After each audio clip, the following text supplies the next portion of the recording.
Nah, jadi tujuan pembelajaran kita kali ini yang pertama yaitu peserta didik dapat menjelaskan pengertian kitab-kitab Allah Subhanahu wa taala. Kemudian yang kedua dapat menyebutkan kitab-kitab Allah Subhanahu wa taala dan rasul penerimanya.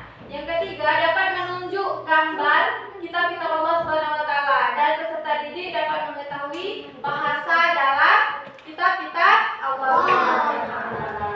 Oke. Apakah di sini sudah ada yang pernah melihat bentuk kitab-kitab Allah Subhanahu wa taala? Sudah. Apa contohnya? Al-Qur'an. Tiganya lagi sudah pernah dilihat atau belum? Belum. Oke. Kemudian bagaimana kita mencintai kitab Allah Subhanahu wa taala? Contohnya pada Al-Qur'an. Membaca dan mempercayainya. Iya, pintar. Nah, pembelajaran kita kali ini yaitu membahas tentang pengertian kitab-kitab Allah Subhanahu wa taala, kemudian bentuk kitab-kitab Allah Subhanahu wa taala dan bahasa yang ada di dalam kitab-kitab Allah Subhanahu wa taala. Umi minta tolong siapkan pena dan bukunya di meja. Kemudian kalian amati poster yang ada di depan. Nanti hasil pengamatan kalian tulis di buku masing-masing. Nanti akan ditunjuk siapa yang akan menjawab atau memaparkan hasil pengamatannya.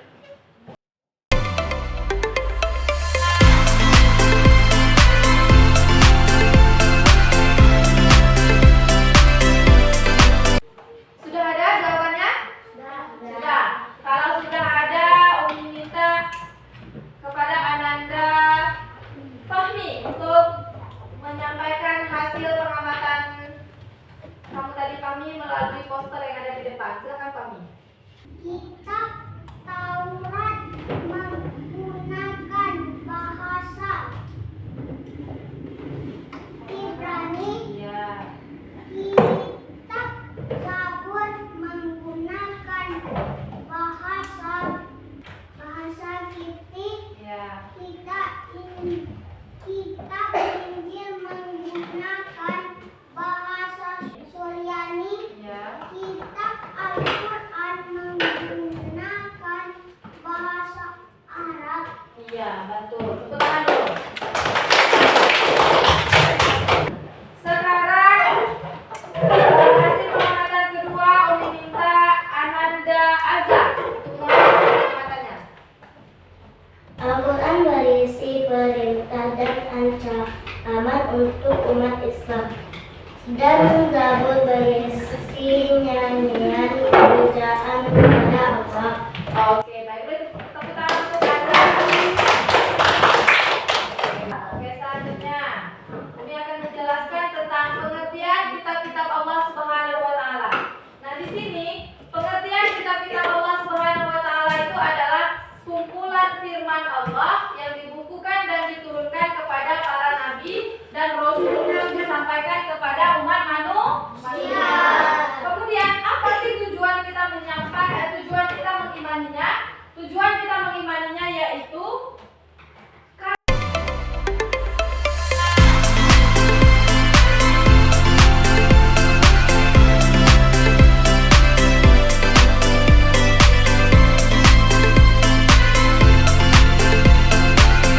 Oke, baik. Pembelajaran kita kali ini yaitu dengan bekerja kelompok. Nanti ada video yang akan ditampilkan. Kalian bekerja sama dengan kelompok kalian masing-masing. Siap ya? Siap. Sebelum Umi tampilkan videonya, Umi bagikan kalian ke dalam 3 kelompok. 3 kelompok. Kelompok 1, Ame, Arsyifa Safia Dinda, Zaki, Meka, dan Fadil. Kelompok 2, Amora. Oke, silakan ambil duduk tempat masing-masing sesuai dengan kelompok yang sudah mau dibagikan.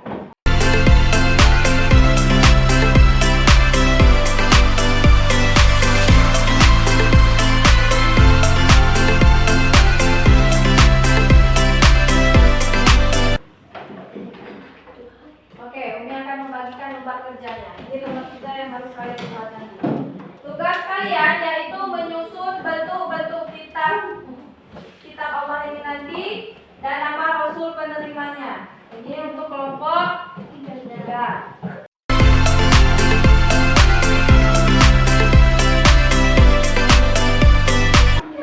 Sekarang tonton dulu video ini yang terkait dengan kitab-kitab Allah Subhanahu wa Ta'ala.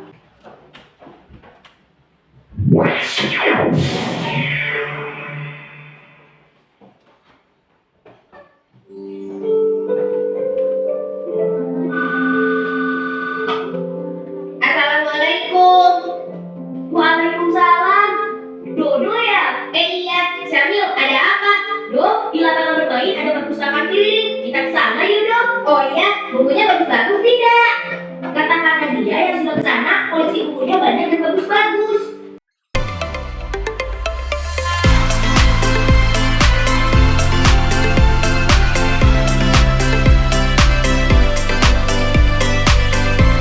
Allah Subhanahu wa Ta'ala telah menurunkan 4 kitab suci yang masing-masing secara berturut-turut ke dunia, dan masing-masing kitab tersebut telah dibawa oleh seorang utusan Allah. Kitab pertama adalah kitab Taurat yang dibawa oleh Nabi Musa alaihissalam. Kitab kedua adalah Zabur yang dibawa oleh Nabi Daud alaihissalam. Lalu kitab yang ketiga adalah kitab Injil yang dibawa oleh Nabi Isa alaihissalam. Dan yang keempat sekaligus kitab yang terakhir adalah kitab Al-Quran yang dibawa oleh Nabi Muhammad Sallallahu Alaihi Wasallam. Oke, sudah tadi kan? Nama-nama kitabnya, terus penerimanya. Sekarang ini bentuk kitab-kitab Allah Subhanahu wa Ta'ala.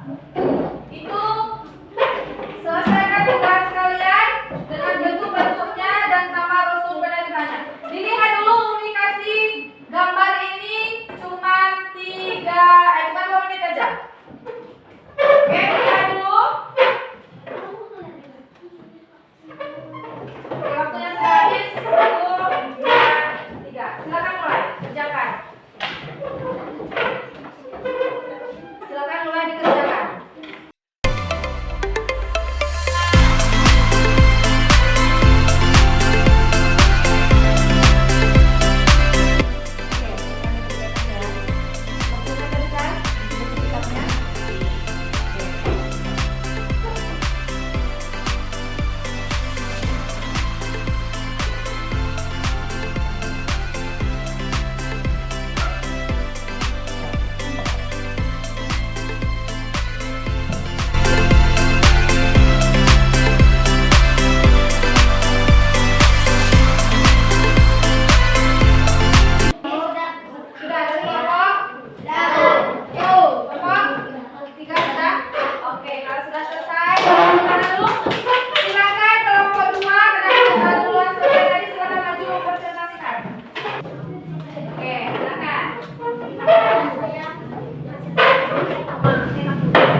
Oke, kita lihat dulu, coba dipegang. Kita lihat dari hasil diskusi kelompok 2. Coba dilihat betul atau salah? Betul. Ya, bagus. Beri tepuk tangan untuk kelompok 2. Dari kelompok 1, silakan kelompok 1. Baiklah, saya akan menjelaskan hasil diskusi kami dari kelompok 1. Taurat diwahyukan kepada Nabi Musa. Zabur diwahyukan kepada Nabi Daud. Ya. Kitab diwahyukan kepada Nabi Isa. Al-Quran diwahyukan kepada Nabi Muhammad SAW. Oke, kita lihat hasil diskusi kelompok 1. Gimana hasil diskusi kelompok 1? Benar. Sama seperti kelompok 2. Nanti boleh tepuk tangan dulu. Sudah hafal semua satu kelompok ya? Untuk kitab-kitabnya sudah hafal semua? Sudah. Kita beri nilai 100 untuk kelompok 1 dan kelompok 2. Boleh, silakan duduk. Sekarang kelompok 3. Silakan kelompok 3. Kitab Taurat diwahyukan kepada Nabi Musa alaihissalam. Kitab Al-Quran diwahyukan kepada Nabi Muhammad SAW. Kitab Injil diwahyukan kepada Nabi Isa alaihissalam. Kitab Zabur diwahyukan kepada Nabi Daud alaihissalam. Oke, kita lihat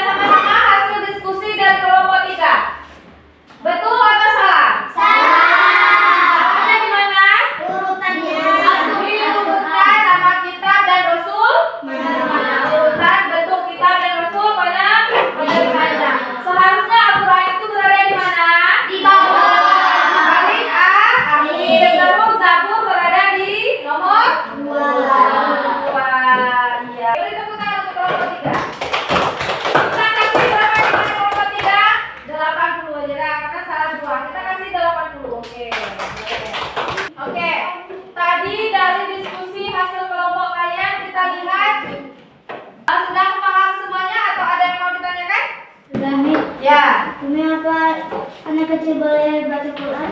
Oh, pertanyaan yang bagus. Apakah boleh anak kecil membaca Al-Quran atau cuma orang tua saja, orang dewasa saja yang boleh, atau orang yang sudah lanjut usia saja yang boleh membaca Al-Quran? Nah, anak kecil, apakah boleh anak kecil membaca Al-Quran? Boleh dan sangat dibolehkan. Jadi, kitab Allah itu wajib kita imani. Ada berapa tadi? 4. Ada 4. Ada kitab Taurat, ada kitab Zabur, ada kitab Injil, dan ada kitab Al-Quran.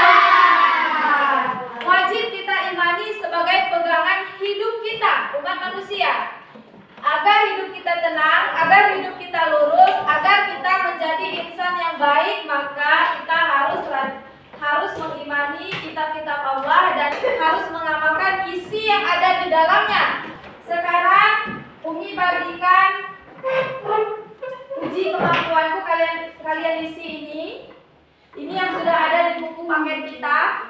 Karena di buku paket itu kan nggak bisa ditulis tuh. Umi print berbentuk seperti ini. Silakan kalian isi. Ini bagi satu-satu ya. Ini diisi secara individu, ya.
Menyampaikan atau membaca kesimpulan pembelajaran kita hari ini. Silakan Anda, Asyifa.